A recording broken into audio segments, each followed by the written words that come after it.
we've tracked 7 double-digit upsets already, Chris, in college football. And there were 18 in the Power 5 last year, and we've already got 7. And of course, depending on your line, your book that you go to, South Carolina was right on that edge, is about a 10-point dog against Kentucky. And they went in there and they just blew off their doors in the second half.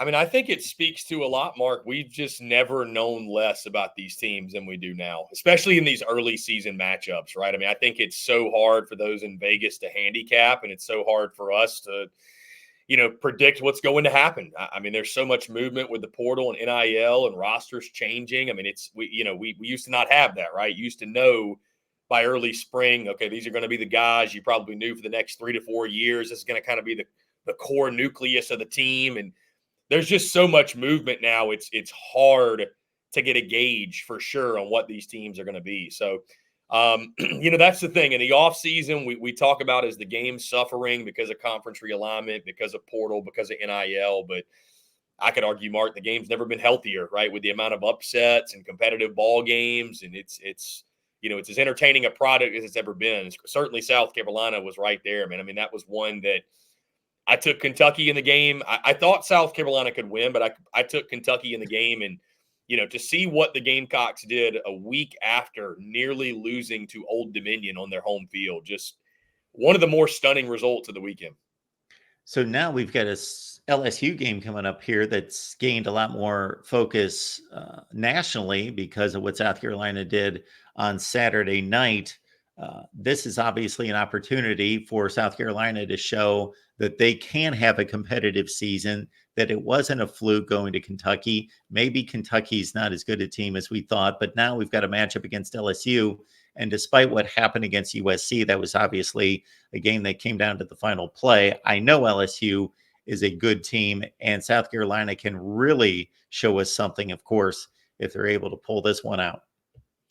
Yeah, it would be a huge win and a huge feather in the cap for Shane Beamer. And, all that talk of maybe his seat is warming up, or God forbid, is he going to be on the hot seat by season's end? Mark, I think all of that would virtually disappear if South Carolina is able to go out there and get a win.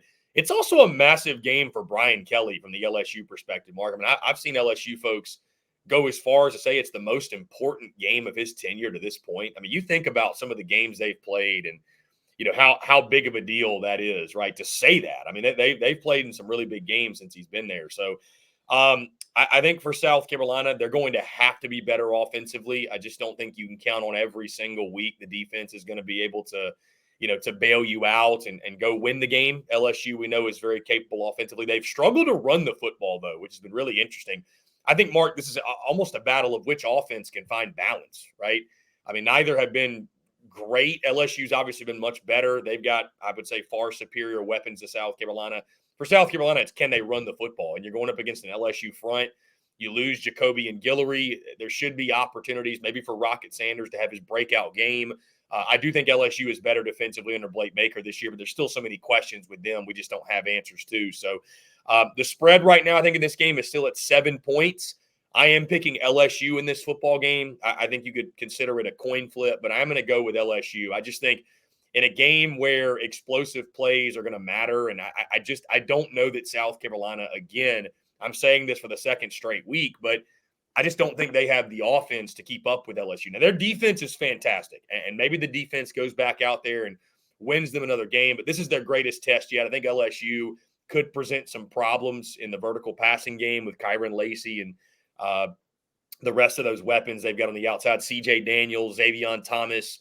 My big question is, can LSU run the football? Again, they just haven't done it at any point this season with Caleb Jackson and Josh Williams. And, that great offensive line that we talk about with LSU, who's been so good in pass pro, just have not been able to get a run push. So there's certainly a path for South Carolina to win, but I went LSU in this game 27-20. I think it'll be a really close, competitive back and forth game, but I'm going to take the Tigers to win. When they did get a run push against USC, that was with John Emery getting much of the yardage downfield, and unfortunately he's been lost for the season. So LSU loses what was a former 5-star that looked to be finally breaking through. Brian Kelly made a comment this week that Garrett Nussmeier. I don't know if it was in some type of response defending Garrett Nussmeier during his news conference, but he said something about he's on pace to throw 45 or 50 touchdowns and we'll probably need every one of them. I don't know if that was an indictment on his defense not improving under Blake Baker, because that's what obviously was needed last year.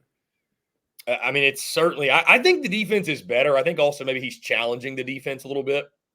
But you look at them, Mark, in week one, and I know week two against Nichols, there was it was a little bit sloppy here and there. I mean, gave up a significant amount of yardage on the ground. Again, that's my biggest concern with them is just interior defensive line and the run defense as a whole. I think Harold Perkins Jr. is a fantastic player, but I think Brian Kelly likes to send messages, Mark. I think he likes to send messages to his team, and I think that was one that, here's the thing. I think that should be the mentality of LSU. Like, the defense is going to be better this year. I feel confident in saying that. Watching them week one, I mean, I think it was very easy to see that defensive product, it wasn't perfect, but it was far superior to what you had last year. But I think LSU's got to continue to stay aggressive. What was so maddening to me, Mark, in that game week one, LSU played like they had a 14-point lead the entire game. Like, they kind of they were on their heels. They weren't the aggressor. I didn't feel like they really took the fight to USC, if you will, in that game. And conservative play calling in the second half. Like, I think that's what LSU needs to be, is very aggressive. Again, pushing the football down the field, asking Garrett Nussmeier to go out there and, like Brian Kelly said, throw 40 touchdowns, right? If he needs to do it, he needs to do it. But I think that's going to be the best version of LSU. They've got to play as the aggressor, Mark, because, again, their backs are against the wall. I mean, you talk about a 12-team college football playoff.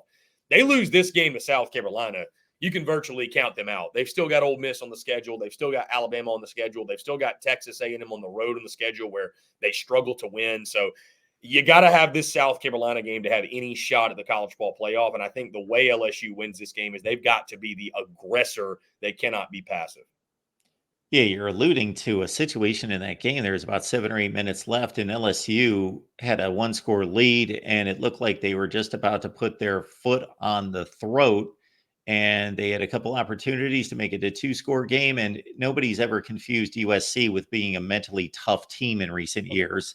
And they weren't able to get the job done. And for a third consecutive year, Brian Kelly loses an opening game. We got Chris Phillips on the line from SEC Unfiltered. Chris, what's going on there at SEC Unfiltered these days? We're staying busy, man. Obviously, in the season, we're dropping all of our game previews early in week. I do a weekly Monday call-in show as well, noon to 1. That's a lot of fun, taking questions, comments, calls. We're staying active on social media, X, Facebook, Instagram, TikTok, wherever you get your content. We're there constantly pumping out content. The podcast, YouTube, like I mentioned, staying active. It's a lot of game previews. It's a lot of reaction stuff. My good friend Dave Shoemate, who's one of our contributors, he goes live on Monday and Thursday nights at 9 p.m. Eastern. Saturday, we do reactions to all of the big games. So you'll see us live on Saturdays as well. And then Sunday mornings, we're doing our Sunday Fun Day reaction show, about an hour 15 or so at 10 a.m. Eastern, or right around that time. So, Mark, we're staying busy, as I'm sure you are. It's a lot of fun, man. It's a lot of content bleeding out of the eyeballs, like I say. But it's a great time, man. And we're actually getting to talk football on the field and break down games. And again, as you know, we wait so long to do that, so we're enjoying every second of it.